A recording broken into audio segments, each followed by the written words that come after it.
Muy buenos días a todos los que todos y todas que nos están sintonizando en este webinar. Muy buenos días, muy buenas tardes, muy buenas noches para todas aquellas personas que nos están sintonizando en Centroamérica, alrededor del mundo en este webinar, un webinar que ocurre en un momento muy importante en la celebración de los 76 años de la adopción de la Declaración Universal de Derechos Humanos, un webinar que ocurre en una región muy importante para la Defensoría de los Derechos Humanos, particularmente de los derechos ambientales. Un seminario, un webinar que tiene la participación de personas que son expertas en la materia y que hemos titulado Voces del Territorio, Diálogo por la Justicia Climática y los Derechos Humanos en la región centroamericana. Hoy tenemos el privilegio de que nos estén acompañando tres personas que son autoridades en sus respectivos países. Pero antes quisiera comentarles que este es un webinar que está auspiciado por el proyecto Aporto, Espacio Cívico y Justicia Climática en Centroamérica, el cual es ejecutado en la región por la Red de Desarrollo Sostenible con el acompañamiento de la Fundación Comunicándonos en El Salvador y la Facultad Latinoamericana de Ciencias Sociales con el acompañamiento técnico y financiero del Centro Internacional de Investigación para el Desarrollo.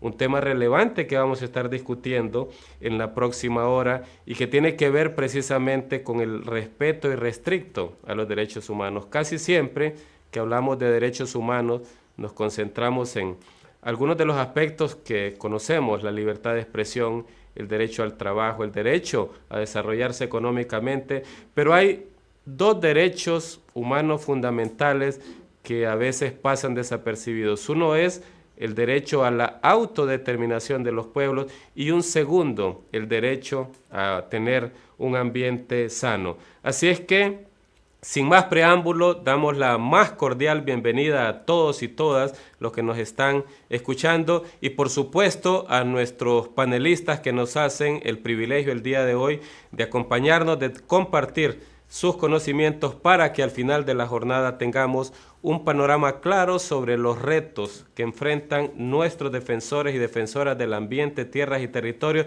y cómo desde la región centroamericana podemos reflexionar y proponer diferentes aspectos que nos permitan de alguna manera tutelar los derechos humanos de estas personas que son claves para la sobrevivencia del planeta. Así es que a nuestros panelistas, muy bienvenidos, le damos la más cordial bienvenida a Denia Suyapa Castillo, directora de la Red de Abogadas Defensoras de Derechos Humanos en Honduras. Bienvenida, Denia. Muchísimas gracias. Es un honor estar con ustedes el día de hoy. De igual manera, le damos la más cordial bienvenida desde El Salvador a Óscar Pérez, director de la Fundación Comunicándonos y también miembro de la Mesa contra la Impunidad en El Salvador. Bienvenido, Óscar. Mucho gusto. Y finalmente pasamos a darle la más cordial bienvenida también a Mario Monterroso Fuentes, investigador con formación en antropología social, representando en este caso a Flaxo, Guatemala. Bienvenido, muchas gracias, Mario. Gracias, Wilmer. Buenos días a todos y a todas. Qué gusto por estar acá con ustedes hoy. Bueno, realmente para nosotros es un privilegio tremendo contar con la participación de ustedes. Seguramente va a ser un diálogo bastante enriquecedor en este webinar. Si hay personas que pueden ser interlocutores sobre las voces del territorio y específicamente aquello que tiene que ver con la justicia climática y los derechos humanos, son estas tres excelentes personas que tenemos aquí acompañándonos. Vamos a desarrollar este webinar siguiendo tres bloques temáticos. En el primer bloque vamos a discutir un poco cuál es el panorama actual de los derechos humanos en Honduras, particularmente en la parte ambiental y que está relacionado directamente con la Defensoría de Tierras y Territorios. Estamos muy interesados en conversar sobre cuáles son los retos que enfrentan nuestros defensores y defensoras del ambiente. Cada uno de nuestros panelistas en este primer bloque tendrá una participación de 7 minutos. y posteriormente nos moveremos a diferentes mecanismos de protección en la misma dinámica. Pero por ahora vamos a dar inicio, sin más preámbulo, al primer bloque que tiene que ver con el panorama o la situación actual de los derechos humanos en Centroamérica, particularmente enfocado a los desafíos que enfrentan nuestros defensores y defensoras del ambiente. Así es que, ya que tenemos a Denia en pantalla, vamos a darle la palabra para que nos ilustre, nos comparta qué es lo que ella ve, cuáles son los desafíos que enfrentan nuestros defensores y defensoras en el terreno. Adelante, Denia. Muchísimas gracias, un gusto estar con ustedes y saludarles. Quiero agradecer al proyecto Aporto, Espacio Cívico y Justicia Climática por la invitación realizada a la Red de Abogadas Defensoras de Derechos Humanos a participar en este espacio virtual. Sin duda, ¿verdad? Pondrá en la mesa una situación dolorosa de nuestras regiones. También quiero saludar de manera especial en este día a todos los defensores y defensoras de todas las latitudes por poner su alma, corazón y vida en la defensa de los derechos humanos.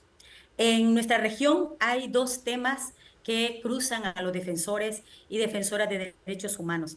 Y uno es los conflictos socioambientales y agrarios en torno a la tierra y el modelo extractivo. Esto coloca a nuestro país como uno de los países más letales y peligrosos en la defensa de derechos humanos. Pone en riesgo la vida de los defensores y los defensores, quienes juegan un papel importante en la lucha contra los megaproyectos extractivos que amenazan los recursos naturales y la biodiversidad del país. Dentro de estos datos, ¿verdad? OACNUR registra varios datos del año pasado al 2023. Para ellos, después de una investigación realizada, pues evidencian, ¿no?, que la mayor tasa per cápita de defensores y defensoras asesinadas es en Honduras y hay un total de 17 personas asesinadas para el año pasado como defensores y defensoras. Y esta violencia y amenaza, bueno, la podemos ver reflejada de diferentes maneras. En nuestros territorios hay una constante amenaza, no solo tanto en la parte física, sino que también psicológica. Muchas veces sufren de muerte, ataques y acosos directos. Y hay algo importante que no hemos registrado, y esto a mí me parece sumamente preocupante, y son los daños ocasionados a través del hostigamiento, amenaza, ¿verdad? El daño psicológico y emocional. Hemos registrado solo en el territorio de la región sur aproximadamente más de 15 muertes de personas en los últimos años, producto de el impacto psicológico de las enfermedades ocasionadas por todo la salud emocional, ¿verdad?, que se ve dañada con los ataques que se dan de diferentes formas. La iniciativa mesoamericana, en su último informe, agrava la situación, menciona que en el año 2023 se registraron 2.687 agresiones solo a mujeres defensoras, y que frente a este año, al año 2023, esto incrementó en un 125%. Esta situación alerta a las que luchan en este país por las múltiples causas, ¿verdad?, que incluyen la defensa de la tierra, de los bienes comunes, de los medios para vivir, de la forma de expresión, ¿verdad? Y se han registrado también en este registro que tiene la iniciativa mesoamericana 36 tentativas de asesinato para las mujeres, solamente registrados en tema de mujeres. El 81% de las agresiones fueron de carácter colectivo, es decir, que estas se desarrollaron en eventos como en desalojos, en conferencias de prensa, en cabildos abiertos, en encuentro de mujeres, y otras agresiones se han hecho también por medio de la prensa. Es importante destacar esto, y especialmente también en redes sociales. Las relacionadas con campañas de desprestigio, amenazas e incitación de odio también han sido realizadas por parte de autoridades de gobierno, que esto pues es muy peligroso, también voceros de empresa y también agentes policiales. ¿Y cuál es la forma que utilizan para amedrentar a los defensores y defensoras? La criminalización y la judicialización. Una de las tácticas más comunes que se realiza en la lucha es ella, ¿verdad? La mayor parte de defensoras y defensores son acusados por sedición, terrorismo, amenazas y últimamente también han tratado de vincularlos con el crimen organizado. Esta estrategia lo que busca es desacreditar, deslegitimar la lucha, el trabajo, ¿verdad? Y también esto genera un conflicto de miedo y de desconfianza. Normalmente, la mayor parte de casos de criminalización hay una estrategia bastante cruel, ¿no? Porque presenta requerimientos fiscales en los tribunales de justicia y estos requerimientos fiscales tardan años en obtener una resolución. Ejemplo de ellos, por mencionar un caso de forma puntual, ¿verdad? El caso Megaproyecto Fotovoltaico Los Prados, que es un caso donde varias comunidades, 5 comunidades del municipio de Namasihue se opusieron a un proyecto de energía fotovoltaica, un megaproyecto, y desde el año 2017 que interpusieron un recurso de apelación, hasta la fecha este recurso no ha sido resuelto. Son las estrategias de dilación que utilizan para poder dañar física, psicológica y emocional, ¿verdad?, a las personas. Al menos en estos últimos tiempos, ¿verdad? También en la región se ha dado una situación bastante difícil y es la fuerte preocupación que hay sobre el tema de los desalojos forzosos. Y estos desalojos van dirigidos en su mayoría a personas indígenas, afrodescendientes y campesinas. Para el año 2023 y para el año 2024 se registraron, en el año 2023 al menos 38 desalojos se realizaron, la mayoría en perjuicio de empresas campesinas y cooperativas agrarias en la zona de Colón, Atlántida, Lloro, y también se han realizado desalojos preventivos con fundamento en un decreto que, si bien es cierto, no ha sido derogado de forma total, pero este decreto sigue en vigencia, que es el 97-2021. Se ejecutan, ¿verdad?, estos desalojos sin realizar análisis exhaustivos sobre los conflictos que generan, sin realizar las circunstancias y también sin realizar el derecho que tienen las personas a ser escuchadas y vencidas en juicio. ¿Por qué? Porque son desalojos preventivos que de forma inmediata, sin haber un proceso judicial, automáticamente las personas pues tienen el orden de desalojo y están obligadas a reubicarse de forma inmediata sin un plan que pueda proteger los derechos humanos. Estos datos son alarmantes, ¿verdad? Y denotan la falta de voluntad para proteger a los defensores y defensoras. Hay otro tema importante y que viene relacionado con el tema de la criminalización y es el tema de la impunidad. Mencionaba el retardo de justicia en todos estos procesos, la criminalización masiva y excesiva. Por ejemplo, un defensor llega a tener hasta 5 o 6 requerimientos fiscales. Es aniquilar silenciosamente, ¿verdad?, toda su forma de vida, su forma de movilizarse también y también poder mutilar su condición emocional, ¿verdad?, para seguir luchando.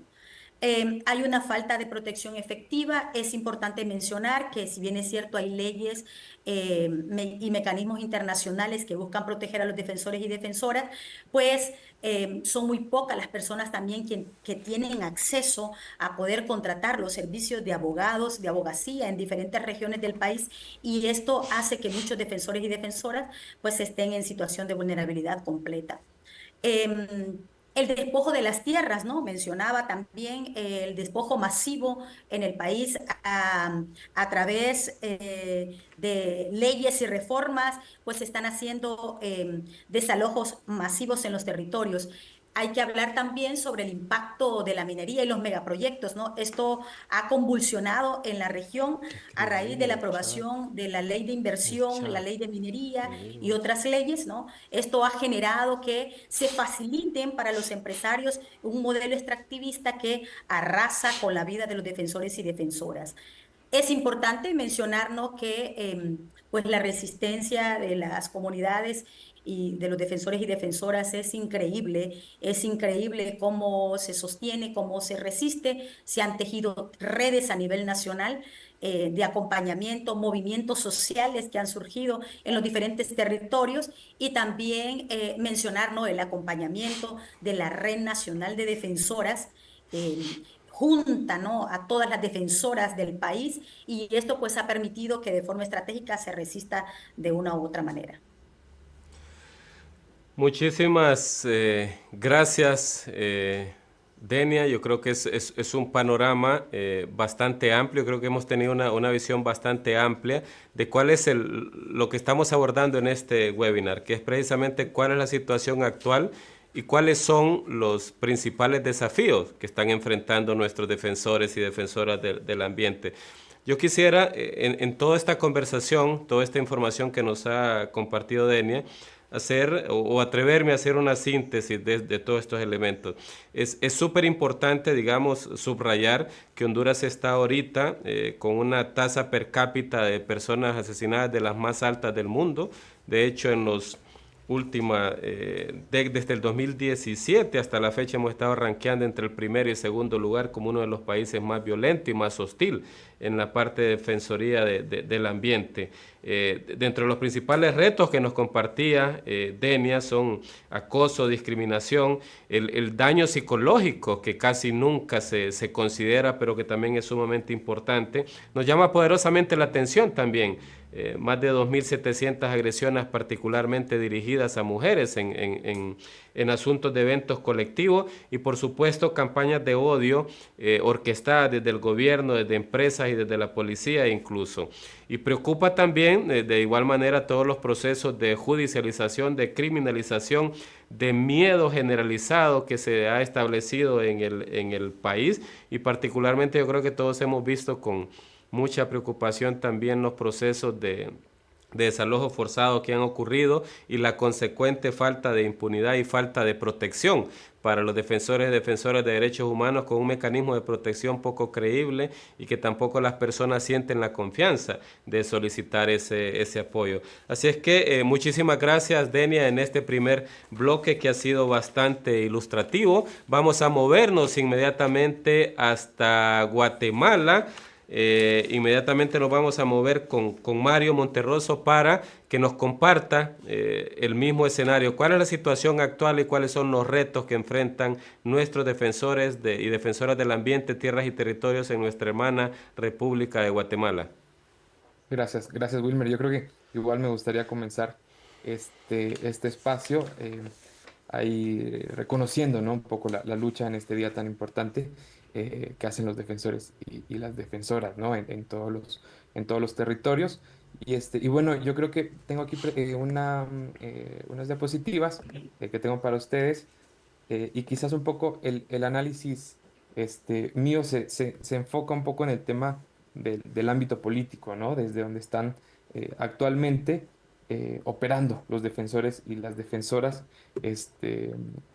de los derechos humanos en Guatemala, ¿no? Entonces es una presentación igual bastante sencilla, bastante corta, pero creo que puede resumir y arrojar también luces de por dónde vemos la situación acá en Guatemala del actuar de los defensores y las defensoras. Entonces, quizás primero comenzar preguntándonos, ¿no? De dónde viene Guatemala. Yo creo que venimos de una situación políticamente bastante compleja de muchos años después del conflicto armado interno de persecución constante que continúa, que no quiere decir que ya no esté, continúa, se mantiene, pero ha sido quizás hay una situación bastante complicada para los defensores y defensoras con una realidad muy parecida y compartida con Honduras, seguramente con El Salvador también, de persecución, de criminalización, de judicialización, de desgaste, ¿no? De la salud de los defensores y las defensoras. Entonces creo que por ahí se puede ir explicando, por ejemplo,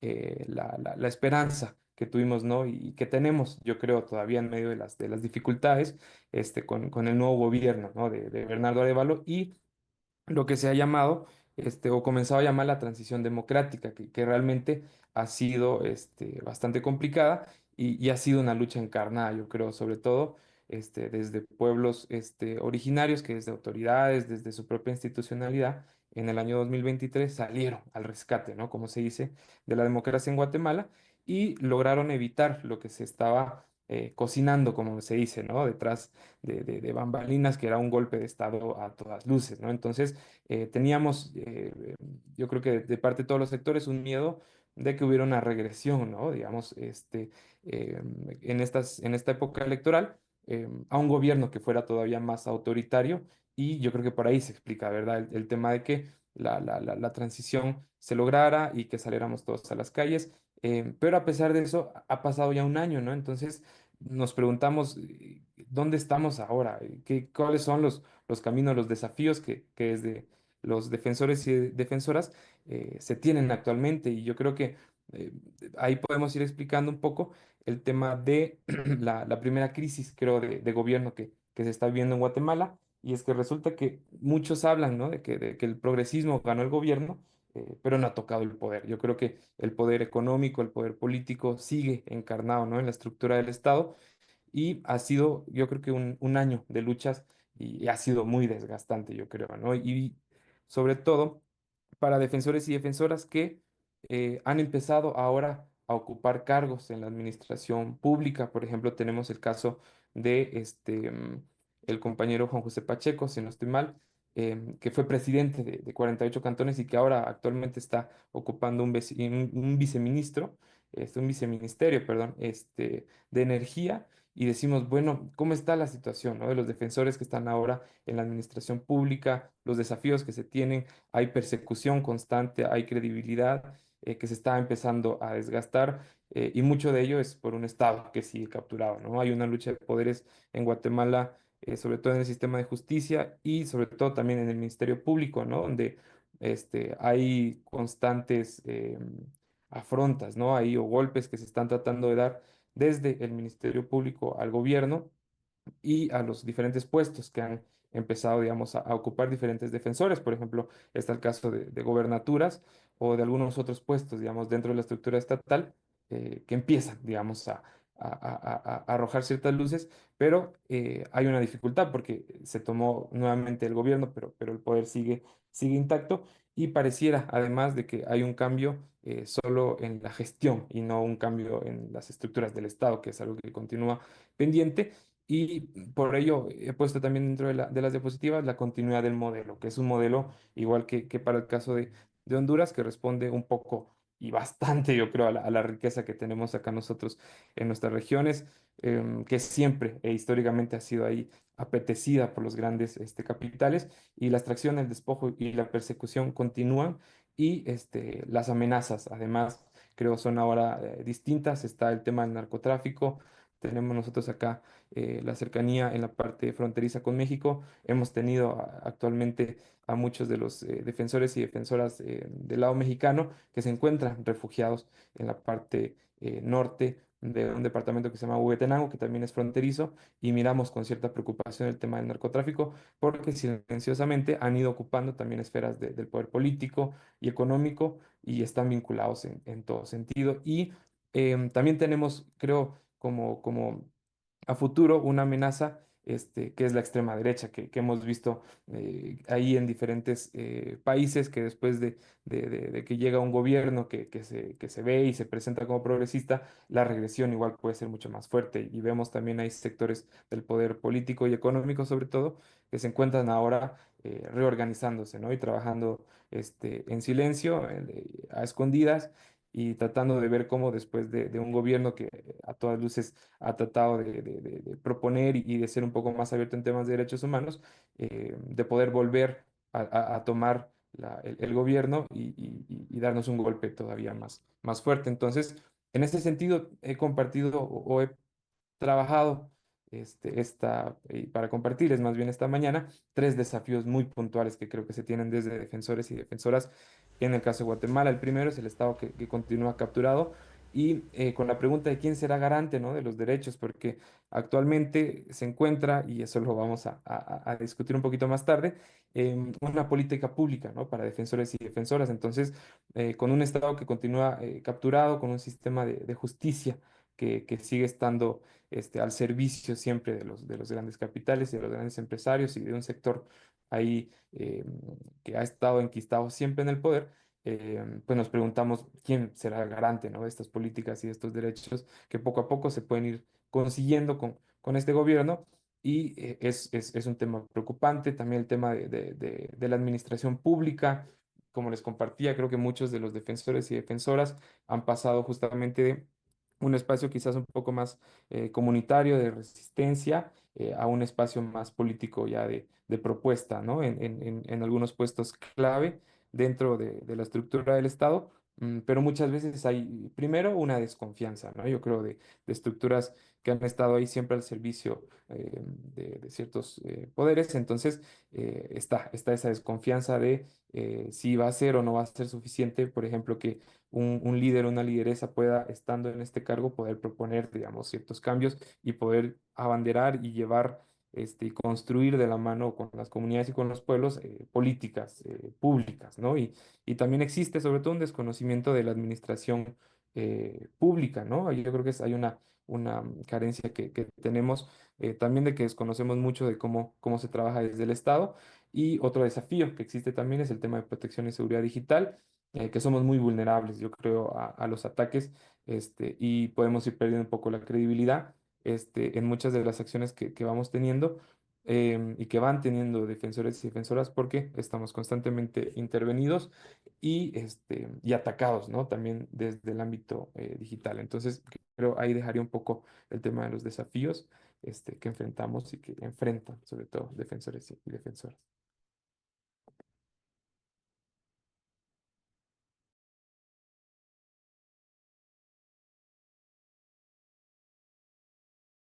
Generalizados como en el caso de Guatemala. Yo creo que esa situación política o esa transición política en el país vuelve quizás un poquito más compleja y hasta cierto punto menos visible muchos de los desafíos que enfrentan los defensores y defensoras del ambiente.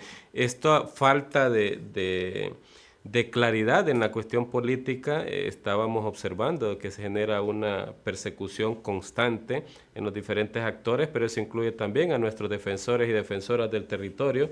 Yo creo que esta definición de un Estado capturado, donde el principal garante de los derechos humanos es precisamente el Estado, pero el cual carece de confianza, eso genera una situación de incertidumbre, una situación de inseguridad mucho más complicada todavía.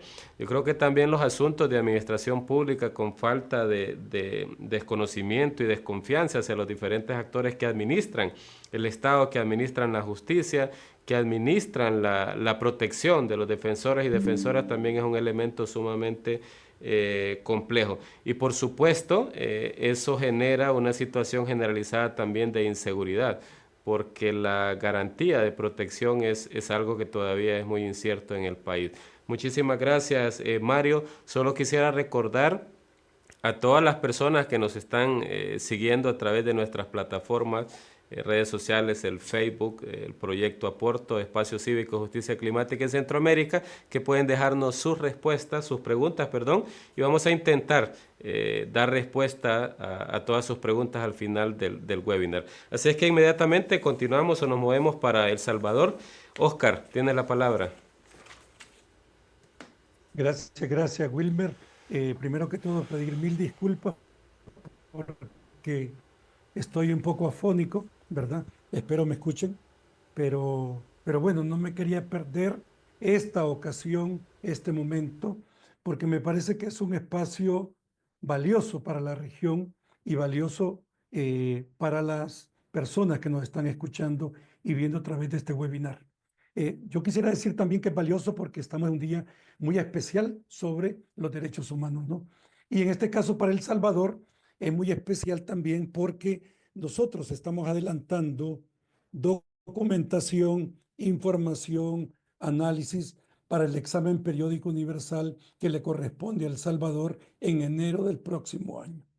Entonces, todo lo que voy a decir ciertamente está recogido también en esos más de 15 informes que está presentando la sociedad civil salvadoreña a Naciones Unidas para que sea retomado en ese examen periódico universal para el Estado salvadoreño. Déjenme colocar una primera.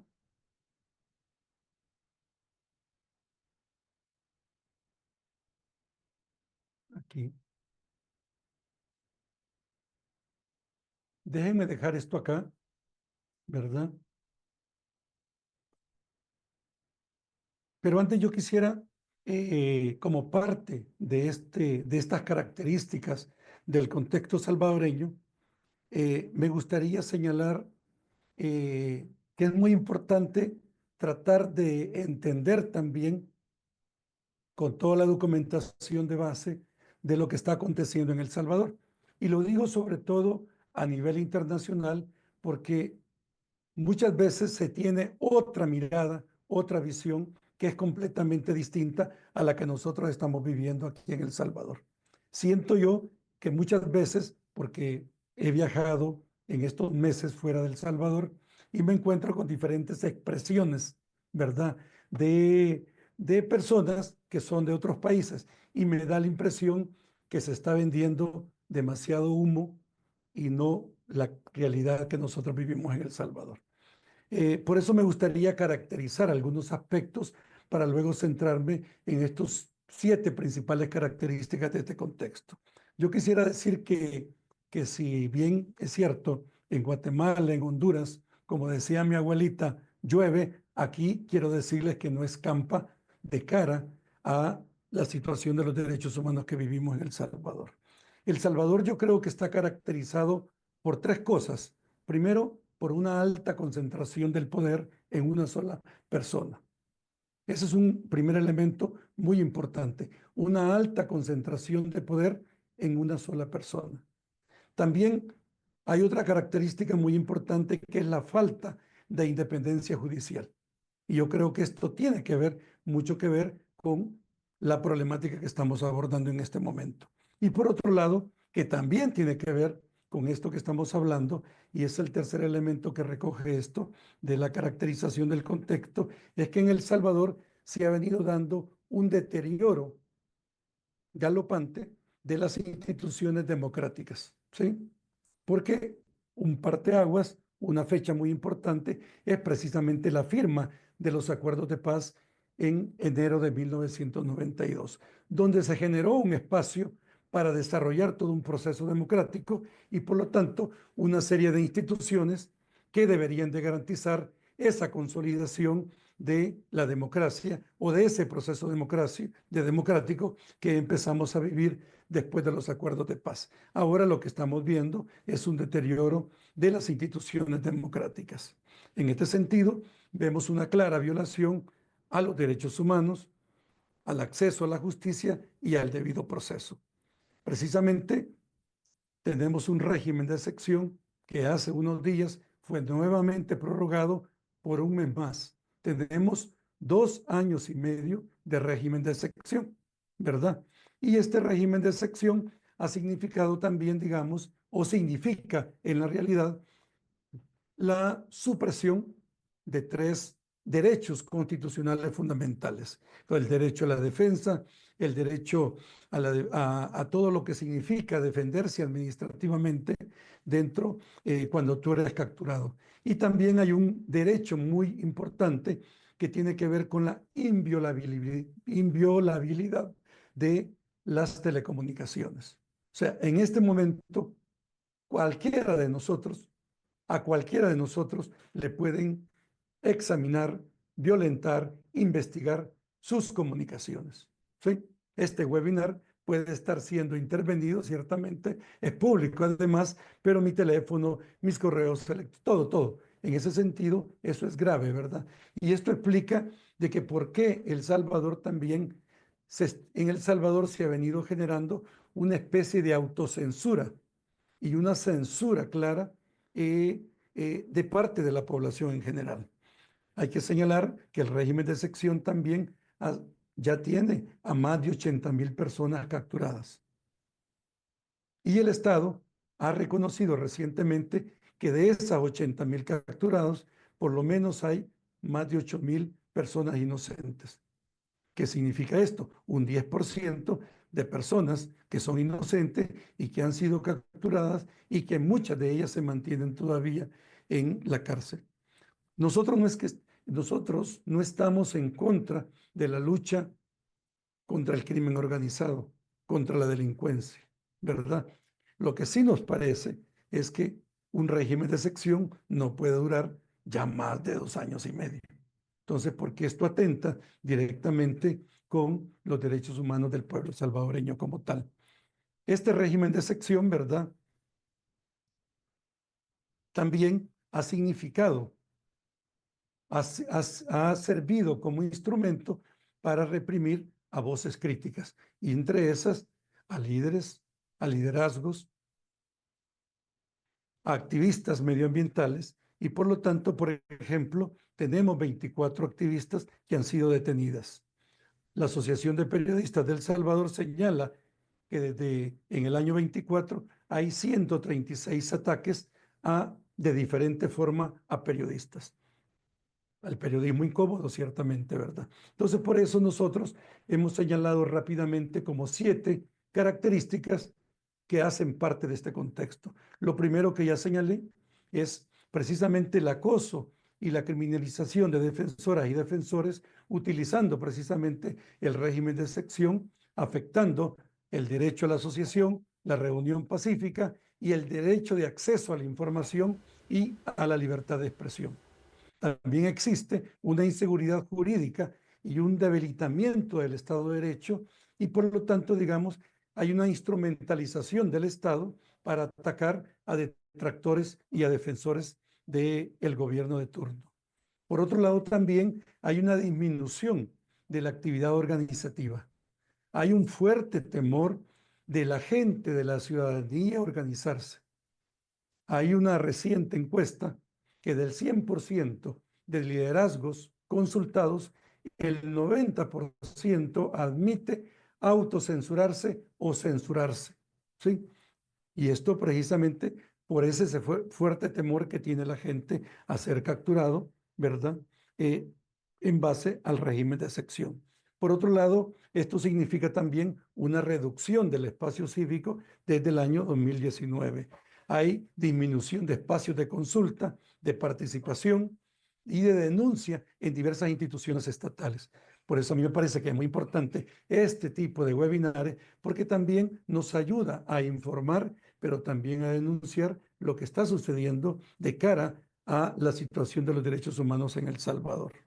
Por otro lado, hay cierre de espacios públicos, hay cierre de casas de la cultura, hay cierre de diferentes instancias, ¿verdad?, que generan problemáticas también sociales como tal.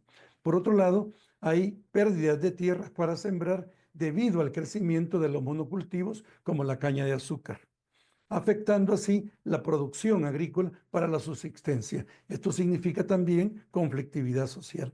Por otro lado, y para cerrar esta parte de las características del contexto, existe precisamente una contaminación ambiental en aumento, ya que existe una permisividad del gobierno, sobre todo de cara a la entrega de permisos para construcción y la tala de bosques como tal.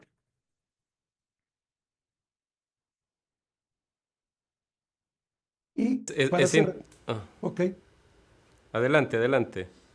chévere.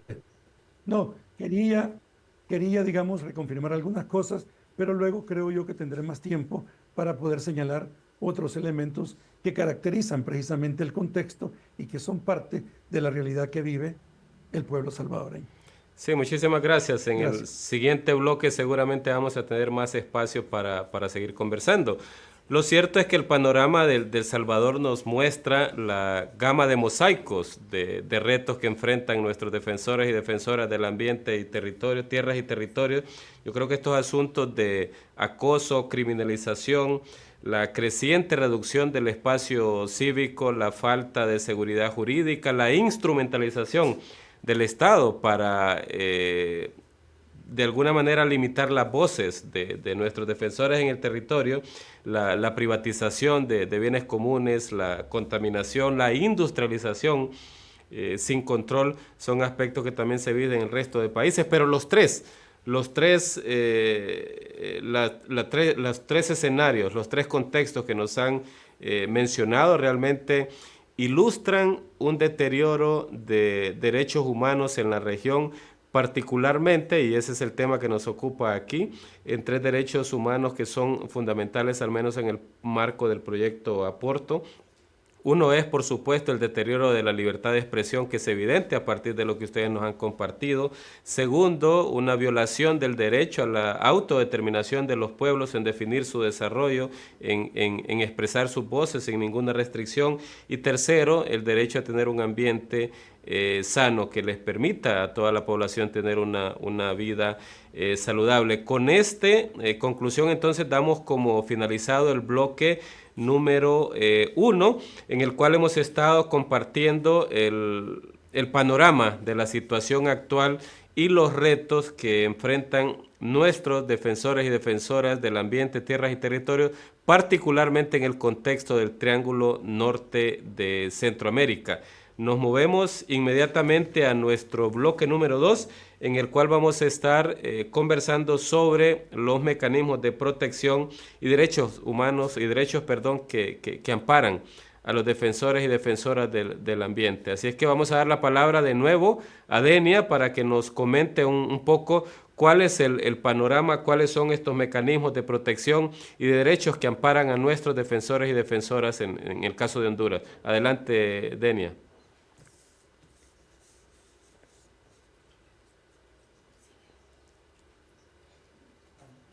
Tenemos con problemas con el audio.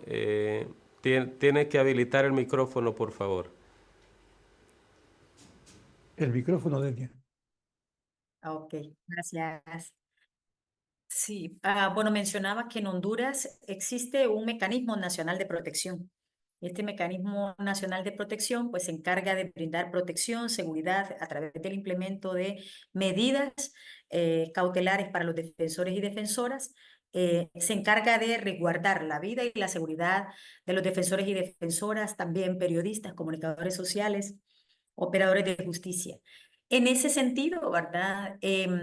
Cabe mencionar que hay una fuerte preocupación de parte de las organizaciones de sociedad civil, una preocupación latente en atención a que el mecanismo de protección no está brindando la seguridad ni la protección de vida a los defensores y defensoras.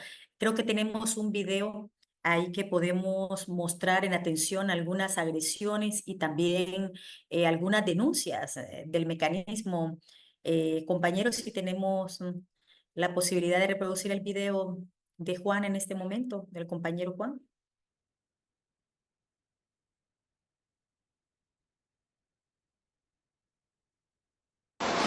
Cuando uno se mete en este país a defender los bienes comunes, los bienes naturales, los bienes públicos, lógicamente entra en choque con los grandes intereses y por tanto hay gran inseguridad. Si uno sale de su casa, uno siempre tiene en mente que no sabe qué le puede pasar y si puede volver a su casa y volver a ver la familia. Yo mismo en alguna ocasión recibí de parte de un funcionario del gobierno municipal la advertencia de que si no negociábamos con la empresa, nos pasaría lo que le pasó a Berta Cáceres. Lo tomé como una amenaza. Eso que llamamos justicia en este país tiene a veces nombre y apellido. Estamos hablando de una justicia a veces doblegada por el gran capital. Esta lucha nuestra, compañeras y compañeros, es frente a una violación a derechos humanos. ¿Quién viola derechos humanos? Según la legislación hondureña e internacional, solamente el Estado de Honduras. ¿Cuándo violentó nuestro derecho? Cuando de manera corrupta, de manera malintencionada, de manera desvergonzada, manipularon el decreto legislativo de creación de ese parque donde no se puede hacer actividad ni siquiera agrícola en la zona núcleo, mucho menos minería. Yo nací para amar la vida, nací para querer la vida y para... Cuando uno se mete en este país a defender los bienes comunes, los bienes naturales, los bienes públicos. El compañero Juan, ¿verdad? Ya no está con nosotras. Su espíritu es el que nos acompaña, ¿no? Este año fue brutalmente asesinado en presencia de su familia. fue terrible para nuestro país, y mencionarles que tenía medidas de protección, del mecanismo de protección. Sin embargo, pues hay una preocupación. Les mencionaba que en el año 2023, hubo un último reporte que el 83% del presupuesto que estaba financiado eh, de la tasa de seguridad para el mecanismo de protección, eh, este 83% únicamente cubría 6 casos de medidas cautelares. 6 casos de medidas cautelares. Sin embargo, la Oficina del Alto Comisionado de Derechos Humanos, o ACNUD, en ese mismo momento presentó un informe donde mencionaba y registraba 303 ataques de defensores de derechos humanos, y mencionaba que el presupuesto solo abarca eh, para seis personas defensoras, y que aparentemente son funcionarios públicos. Esto es de suma preocupación, pues el mecanismo no está protegiendo a altos funcionarios y cuenta con un presupuesto súper bajísimo para protección de defensores y periodistas en la región. Em, Cabe mencionar, ¿no?, que con este gobierno ha habido una baja fuerte, y he de decirlo, ¿no?, de los recursos asignados al mecanismo de protección. Hay, eh, pues no entendemos los intereses, hacia dónde se van, hacia dónde se están yendo los recursos, ¿no? El presupuesto del gobierno está destinado para otros menesteres, desobligándose de la función de resguardar la vida de los defensores y defensoras. Por esa parte, ¿no? Mencionamos de la fuerte preocupación. En Honduras tenemos oficinas como la oficina de la alta comisionada de las Naciones Unidas, que ha hecho un trabajo bastante estratégico en estos últimos años de acompañamiento a los territorios, ha evidenciado patrones de violaciones a derechos humanos, ha acompañado los territorios, y eso ha hecho posible también la visita de relatores a nuestro país para que puedan conocer la situación de los defensores y las defensoras. El CONADE, pues en este momento, siempre hemos dicho, el CONADE, el papel más de acompañar, ¿verdad? Recibe denuncias, pero no acompaña a defensores y defensoras, no representa a víctimas, y es una debilidad fuerte que tiene el Comisionado Nacional de Derechos Humanos. Ante ello, pues se han articulado bufetes tanto en el norte, en el centro como en el sur, a través de Abogados Sin Fronteras Canadá. Se ha hecho un esfuerzo por brindar acompañamiento, y se han articulado organizaciones como la Red Nacional de Defensoras para proteger a las víctimas y a las personas que están en situación de vulnerabilidad. Es fuerte, ¿no?, la persecución que tiene el pueblo garífuna en este momento. Es fuerte también la persecución que tiene el pueblo lenca, Copín, por allá. Y la preocupación para todos y todas es alarmante. Sentimos que hemos tenido un retroceso. Ha habido un retroceso bastante significativo en este último año en cuanto a temas de protección, y pues lo que nos queda es la juntada, ¿no?, y ver las estrategias colectivas que son las que se están articulando en los territorios para poder resistir.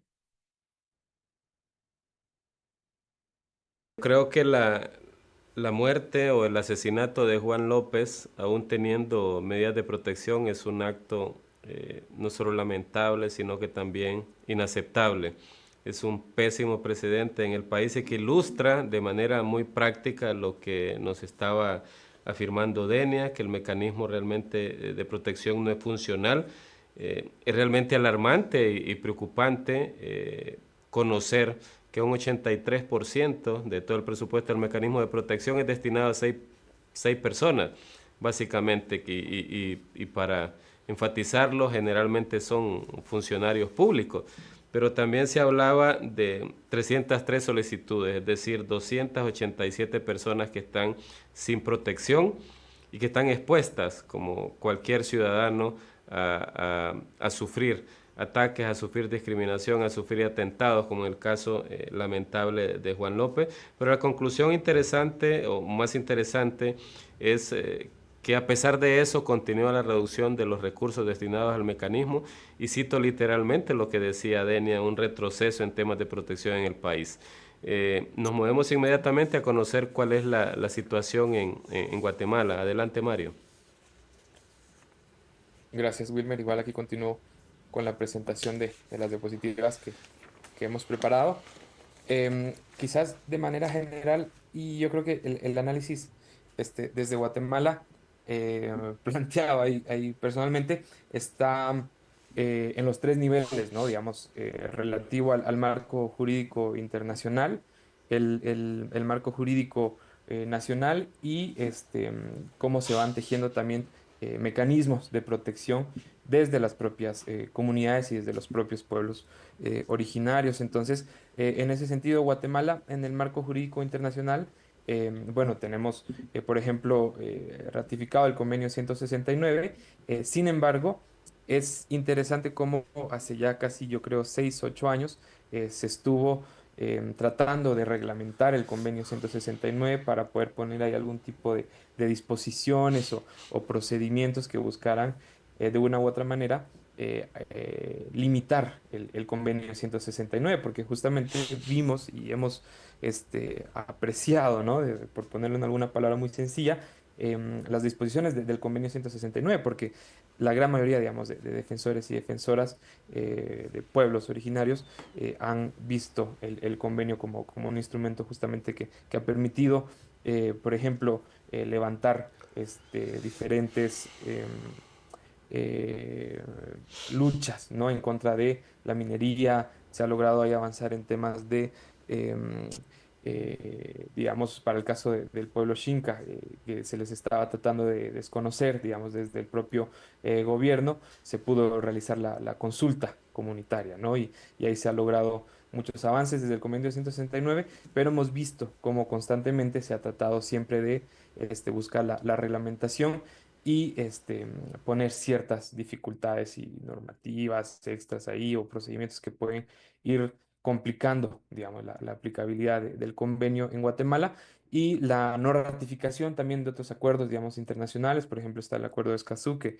continúa ahí sin, digamos, la aprobación en discusiones, se da siempre las vueltas, ¿no? Entonces, hemos visto, sobre todo en los últimos años, poca voluntad política, digamos, de las autoridades con el marco jurídico internacional que está acá, pero no se ratifica, se busca reglamentar y bueno, tenemos ahí siempre, digamos, la lucha de poderes encarnadas. Entonces, pero en el ámbito nacional, cómo nos encontramos, ¿no? Hay una pregunta que podría realmente, digamos, arrojar ahí una conversación bastante extensa, pero a manera muy general, se ha venido tratando de construir desde sociedad civil, específicamente de una organización que acompaña a defensores y defensoras de derechos humanos en Guatemala, que es su DEFEGUA, la construcción de una política pública de defensores y defensoras. Em, pero a pesar de estos llamados de la sociedad civil y de una orden de la Corte Interamericana que se dio en 2014 por un caso ahí de violación a derechos humanos, Guatemala no cuenta con una política, ¿no? de protección de las personas. E incluso vimos cómo en el año 2020 el presidente Alejandro Yamatei, la institución que lideraba el proceso, que era la Comisión Presidencial de Derechos Humanos, fue disuelta, ¿no? Entonces lo miramos en su momento como un retroceso muy grande, ¿no? A la lucha que se venía trabajando desde sociedad civil por poner encima de la mesa la política pública y desde muchos sectores nos fuimos dando cuenta de que se tenía un espacio cívico restringido o reprimido, ¿no? Porque no teníamos realmente salidas, pero vemos ahora cómo desde esta ventana democrática que se nos abre ahora, la oportunidad justamente de volver a poner sobre la mesa las diferentes luchas, ¿no? de organizaciones de la sociedad civil en materia de derechos. Y ahí es donde hemos visto, sobre todo en los últimos meses, creo, por fin y con alivio, la voluntad política del gobierno por comenzar a dialogar y a poner en las regiones y en los diferentes departamentos, sobre todo, la discusión para ir armando de manera conjunta una política pública, ¿no? Para la protección de defensores y defensoras. Y yo creo que ha sido un diálogo bastante fructífero, que ha sido además, creo, bastante descentralizado, siempre con las dificultades que implica el ponernos todos de acuerdo, pero creo que es más bien ahí, creo, un marco estratégico que puede, de una u otra manera, dar ciertos elementos eh, para poder acuerpar la lucha de los defensores, ¿no? Y las defensoras. Entonces, ahí todo el reconocimiento, yo creo, a los compañeros y a las compañeras de UDFEGUA que han estado por muchos años realmente, ¿no? Acompañando este proceso, armando la propuesta. Y bueno, ahora la COPADE, que es la Comisión Presidencial de Derechos Humanos, que realmente es ahora la única, casi con este desmembramiento que hubo en el gobierno anterior, que desde el sector, digamos, del gobierno comienza a abanderar un poco estos procesos. Confiamos en que al final la política pública responda al final a las demandas de los propios defensores y defensoras. Y bueno, también está aquí la oficina de la oficina, la UACNUD, perdón, ahí por la traba, la oficina del alto comisionado, ¿no? Y miramos también ahí, digamos, el apoyo que ha existido, como compartía también la compañera de Honduras, que ha existido siempre, ¿no? Entonces, vemos nosotros ahora en esta ventana democrática que de una u otra manera se están, digamos, ahí tejiendo un poco las alternativas y las propuestas. Pero bueno, como les decía, también hay propios mecanismos, ¿no? de protección que desde pueblos originarios se han venido trabajando desde hace muchísimos años, ¿no? Son siglos realmente los que digamos, de una u otra manera acuerpado las luchas de los defensores. Están los consejos de pueblos, las autoridades indígenas ancestrales, que también han tenido un papel muy importante en el tiempo reciente, sobre todo en esta lucha por la democracia, asociaciones y organizaciones y las propias comunidades, ¿no? Entonces, miramos nosotros ahí, creo también con un poco de preocupación el tema de que se pueda aprobar la política pública y que después el sistema judicial esté cooptado y que no signifiquen mayores avances, pero confiamos en que por lo menos se logre aprovechar esta ventana democrática para poder echar adelante la política pública.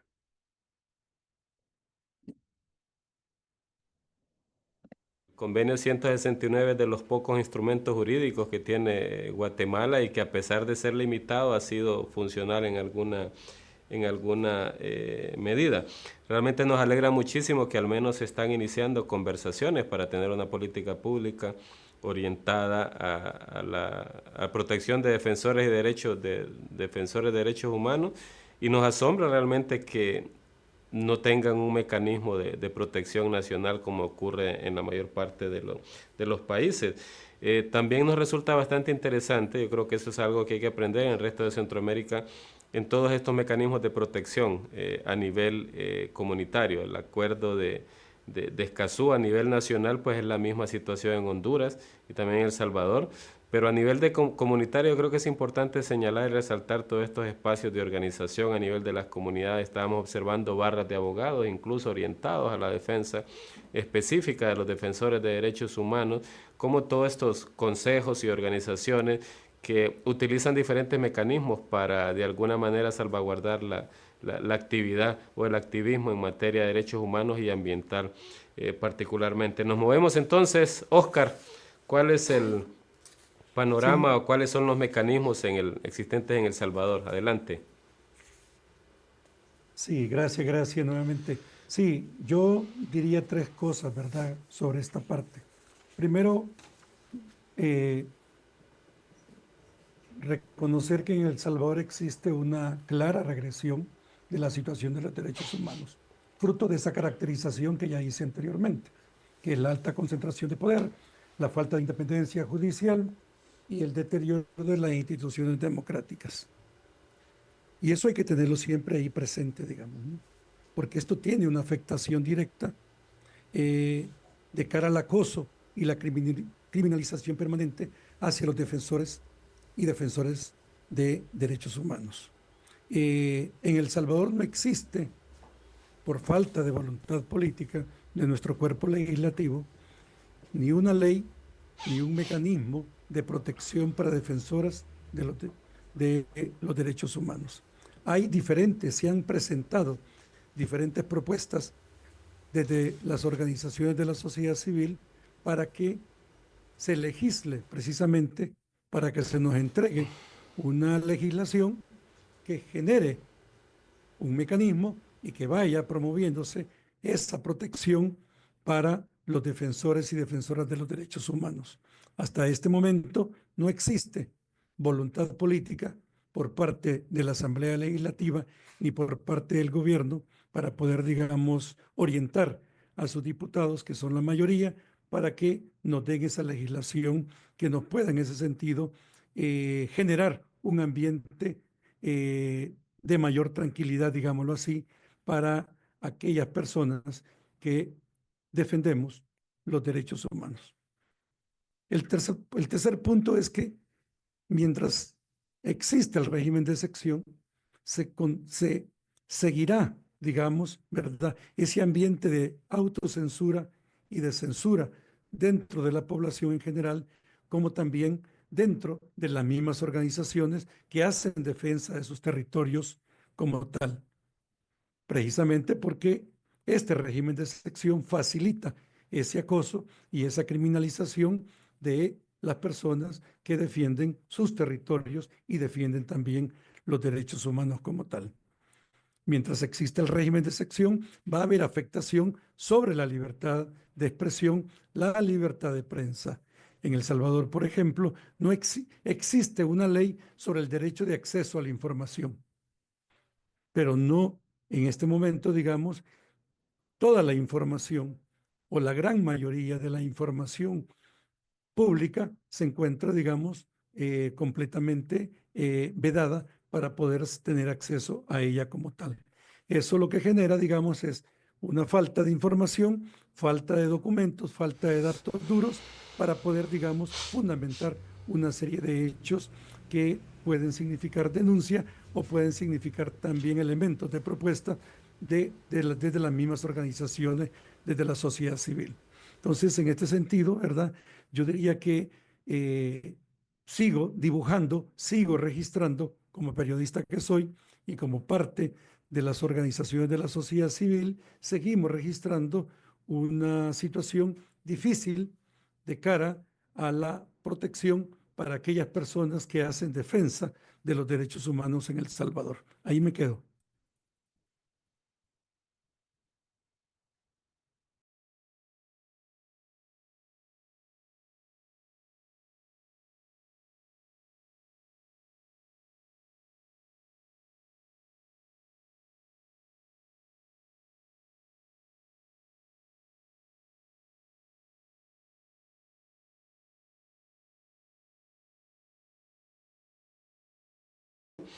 Lo cual se resume de manera simple en un completo estado de indefensión de los defensores y defensoras de derechos humanos, y lo cual se complica aún más el escenario al no existir una ley de acceso a la información.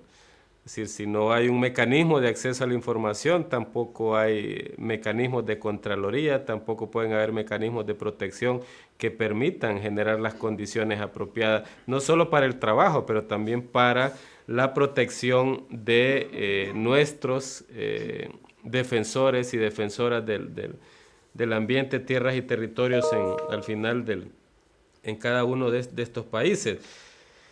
Bueno, habiendo abordado entonces la parte de cuál es el panorama o la situación actual, los retos, y explorar un poco este panorama sombrío de los mecanismos de protección y alternativas que tienen nuestros defensores y defensoras del ambiente, nos vamos a mover al bloque número 3, la parte de conclusiones. Y estas conclusiones me gustaría, o la penúltima parte en todo caso, porque vamos a generar un segmento de preguntas y respuestas. Pero habiendo discutido esa parte de los mecanismos de protección y el escenario del panorama actual, quisiera que cerráramos en esta última sección hablando un poco como región, es decir, pensando en el Triángulo Norte de Centroamérica, si vemos el panorama realmente es el mismo, o es todo un abanico o todo un mosaico, pero al final de cuentas el gran resultado es que los defensores y defensoras están enfrentando serios retos, serios retos que atentan o que son letales, que atentan contra la vida de las personas. Hay procesos de discriminación, hay procesos de indefensión, hay procesos de persecución, hay procesos de estigmatización, hay procesos de cierre del espacio cívico. Pero ahora la gran pregunta es, como región realmente nosotros podemos hacer algo pensando en el Triángulo Norte de Centroamérica. ¿Qué mecanismos, qué alternativas, qué estrategias creen ustedes que podríamos nosotros implementar como región para abrir estos espacios cívicos, para garantizar que el trabajo de estos defensores y defensoras realmente pueda potenciarse, pero además de potenciarse sea lo suficientemente seguro? Vamos a invertir un poco y vamos a comenzar con Oscar directamente para que nos comparta ese contexto o esa visión desde el punto de vista regional y específicamente del Triángulo Norte de Centroamérica. Adelante, Oscar. Sí, gracias, gracias. Mira, precisamente yo creo que este proyecto que nos congrega en este webinar, ¿verdad? Que es Aporto, me parece que es un esfuerzo regional desde estos tres países. Entonces, yo creo que iniciativas como estas se tienen que seguir incentivando en la región. No vernos como países aislados, sino vernos como región. Y yo creo que en ese sentido, esta propuesta que nos va haciendo Aporto, no hay nada. ¿verdad? Va generando dentro de las mismas comunidades, dentro de las mismas organizaciones, también esa necesidad de seguirse articulando, no solo a nivel nacional, sino también a nivel regional. Pero yo quisiera decir tres cosas con respecto a esto. Primero, yo creo que es muy importante seguir denunciando lo que acontece en nuestros países, seguir informando sobre lo que acontece en nuestros países de cara a este acoso, a esta criminalización que existe en contra de de las defensoras y de los defensores de derechos humanos. Yo creo que es muy importante para poder demostrarle la cara real de la realidad de nuestros países al mundo entero como tal. Por otro lado, yo creo que es muy importante también documentar toda esta denuncia, toda esta información con datos duros.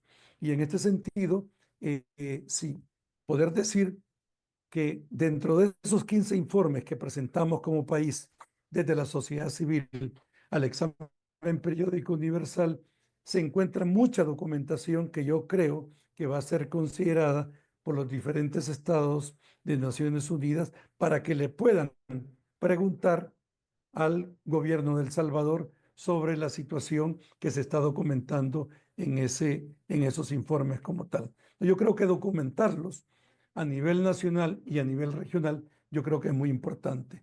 Y lo tercero, que es un poco ya lo que comentaba, me parece que hay que seguir a pesar de el contexto que es adverso, ¿verdad? Y que es de una clara regresión de la situación de los derechos humanos en nuestros países, yo creo que existe la necesidad de seguir articulando esos esfuerzos nacionales, esos esfuerzos comunitarios, esos esfuerzos desde nuestras organizaciones a nivel nacional para poder, digamos, juntos y juntas seguir denunciando y seguir, digamos, presentando propuestas concretas de cara a esta problemática que nosotros presentamos. Pero yo creo también, y ahí meto lo de Aporto nuevamente, es necesario articularnos regionalmente. Yo sé que existen diferentes espacios a nivel de la región, pero yo creo que hay que seguir fortaleciendo esos espacios de articulación a nivel regional. Presentarnos como región en cuanto a información, en cuanto a denuncia, en cuanto a propuestas, yo creo que hace mucho peso de cara a la comunidad internacional y refleja mucho, ¿verdad?, lo que nuestra gente quiere de cara a la situación de sus países como tal. O sea que en este sentido, esa articulación nacional con esa articulación regional sigue siendo, digamos, una materia pendiente y más que todo pendiente urgente para nuestras comunidades y nuestras sociedades como tal. Gracias. Muchas gracias, Oscar. ¿Cuáles son las ideas o conceptos que puedes compartirnos, Mario? Gracias, Wilmer. Yo creo que tenemos ahí el mismo espíritu que Oscar, y un poco las conclusiones van igual en esa línea.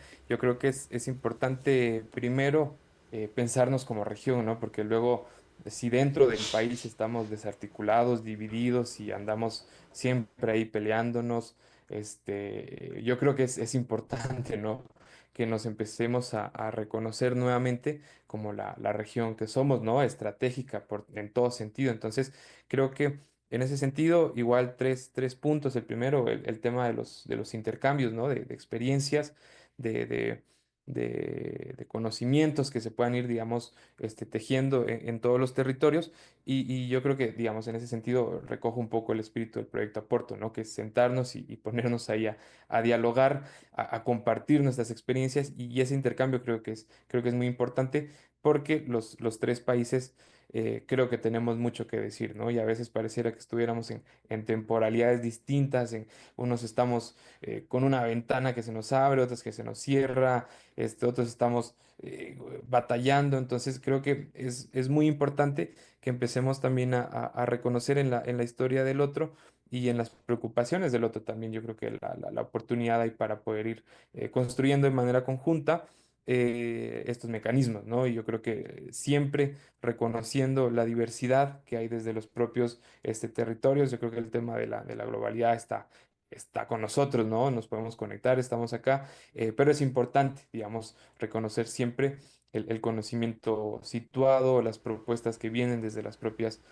comunidades, desde los propios territorios, y siempre articulando esfuerzos, ¿no? El otro tema y la otra conclusión que también va con el espíritu de Oscar es el tema de la denuncia. Yo creo que no podemos nosotros, por más favorable, por ejemplo, que sea el contexto en Guatemala, continuar, digamos, omitiendo las faltas y las carencias que continúan existiendo dentro de la estructura del Estado y las amenazas que siguen existiendo, digamos, para los propios defensores y defensoras de los derechos humanos. Entonces creo que hay que continuar haciendo la denuncia por más intervenidos, como decía Oscar, que estemos, ¿no? Y por más dificultades que tengamos para hacerlo, creo que en medio de las posibilidades de las organizaciones, de las comunidades, continuar esta denuncia.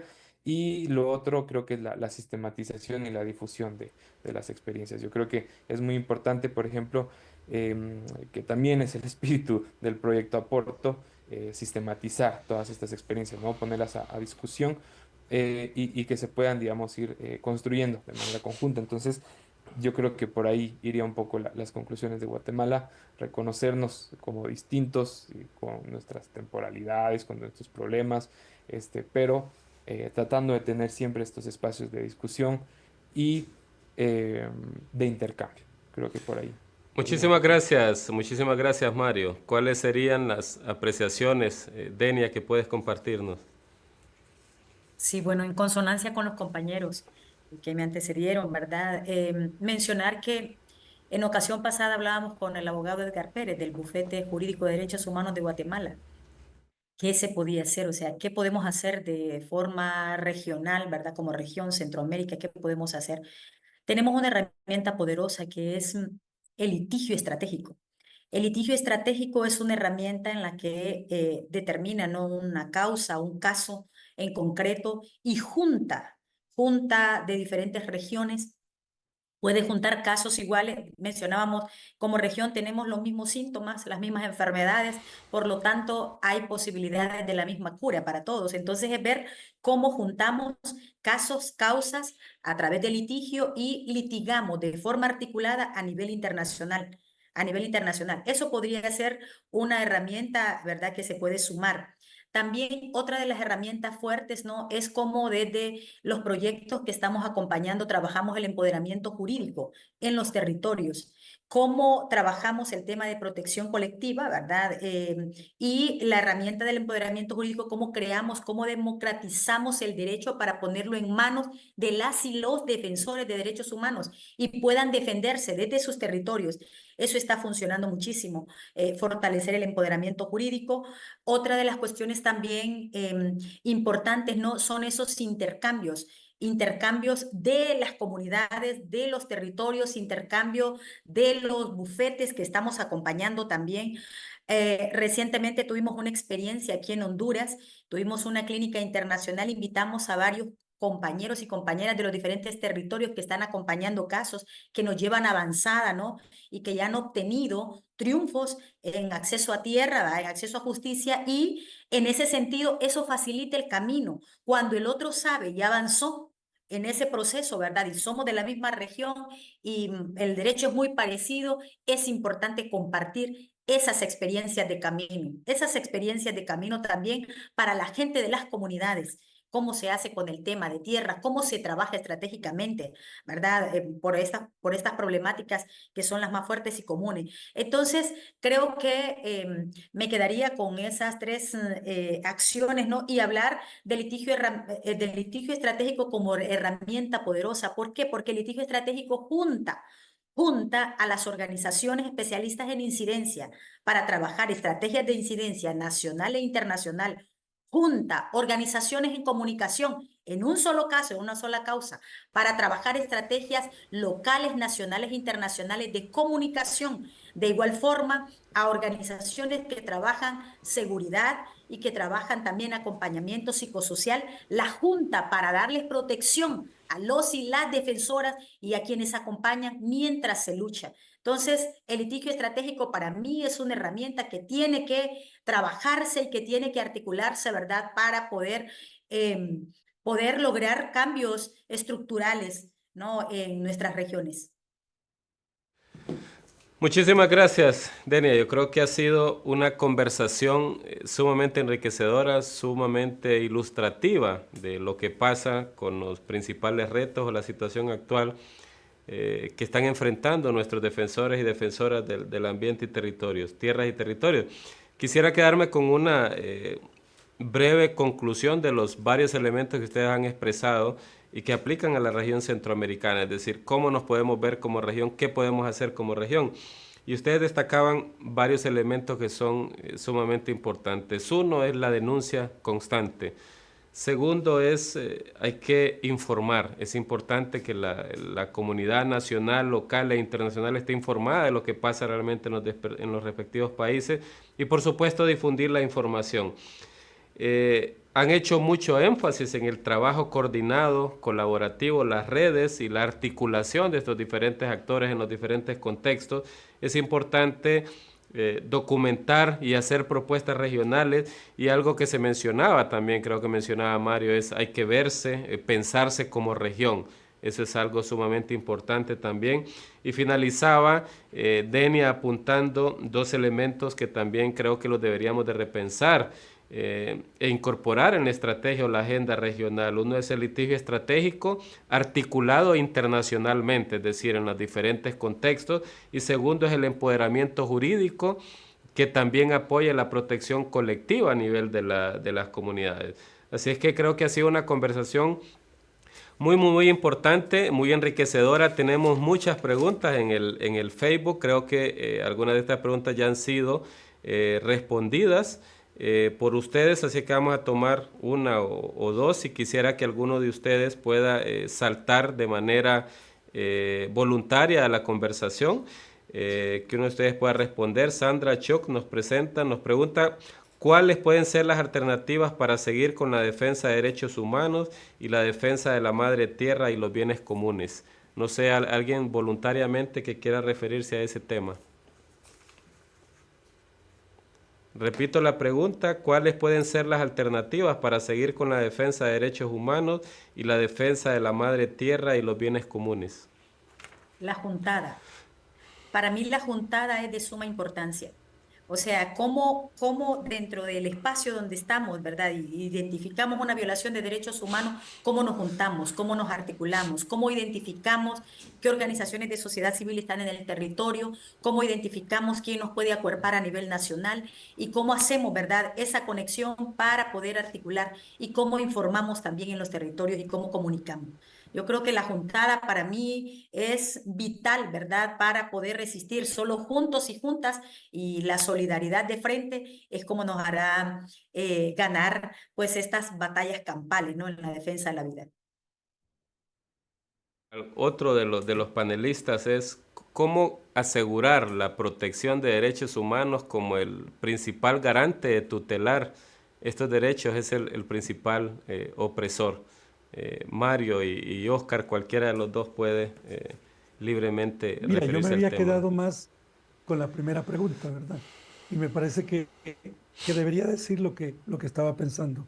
Y después vemos la siguiente, ahí con Mario, para darle la palabra a Mario. Mira, yo pienso que es importante desarrollar procesos de comunicación desde nuestras comunidades, ¿verdad? Y quizás como somos periodistas y la fundación es una institución especializada en planificar la comunicación, en desarrollar procesos de comunicación, a mí me parece que en toda esa estrategia de incidencia, de lucha que desarrollan nuestras comunidades por la defensa de sus territorios, por la defensa de sus derechos humanos, me parece que es también desarrollar, aprender a planificar la comunicación para desarrollar procesos de comunicación. No solo procesos de información, sino procesos de comunicación para que la gente pueda hablar entre la gente y que también la gente pueda denunciar articuladamente hacia afuera, ¿verdad? Lo que está viviendo en sus territorios. Lo que no se comunica no existe. Y eso hay que decirlo así. Lo que no se comunica no existe. Por lo tanto, si no comunicamos y ahí hagamos uso, echémosle mano a la diversidad de radios comunitarias, indígenas también, que existen en nuestros territorios. Juntemos fuerza para que podamos desarrollar ese proceso de denuncia y de propuesta también de cara a nuestros intereses como miembros de esos territorios como tal. Bueno, vamos a ver entonces, muchas gracias Oscar, a Mario para que se refiera a la segunda pregunta que habíamos seleccionado, cómo garantizar la protección de los defensores y defensoras del ambiente cuando el principal actor garante de tutelar los derechos es el principal opresor. ¿Qué reflexiones tiene sobre Gracias. eso? Gracias, Wilmer. Yo creo que quizás ahí de una respuesta muy concreta al tema de quizás de ir armando protocolos, ¿no? Y, por ejemplo, lo miramos para el caso de protección y seguridad digital, ¿no? Donde, por ejemplo, se ve amenazado el derecho a la privacidad, por ejemplo, ¿no? Y el mismo Estado es a veces quizá el que nos está, digamos, de una u otra manera, vigilando, ¿no? Y observando. Entonces, creo que es importante establecer protocolos desde las propias comunidades, protocolos en las propias organizaciones, porque creo que a veces son acciones muy pequeñas y muy aisladas, pero que creo que pueden, digamos, ir arrojando quizás ciertas luces para poder ir afrontando de manera quizás muy local y muy situada los problemas en temas de derechos humanos. Quizás hay una respuesta muy concreta, pero muy situada. A dar lectura a las otras preguntas, pero la mayor parte han sido, creo, ampliamente respondidas por ustedes a lo largo de esta presentación. Muchísimas gracias a todos y todas por habernos acompañado en este seminario sobre Voces del Territorio, Diálogo por la Justicia Climática y Derechos Humanos en la región centroamericana. Muy buenos días, muy buenas tardes, muy buenas noches, dependiendo de dónde nos esté sintonizando en diferentes partes en Centroamérica y alrededor del mundo. Muchísimas gracias a todos, que tengan un feliz día.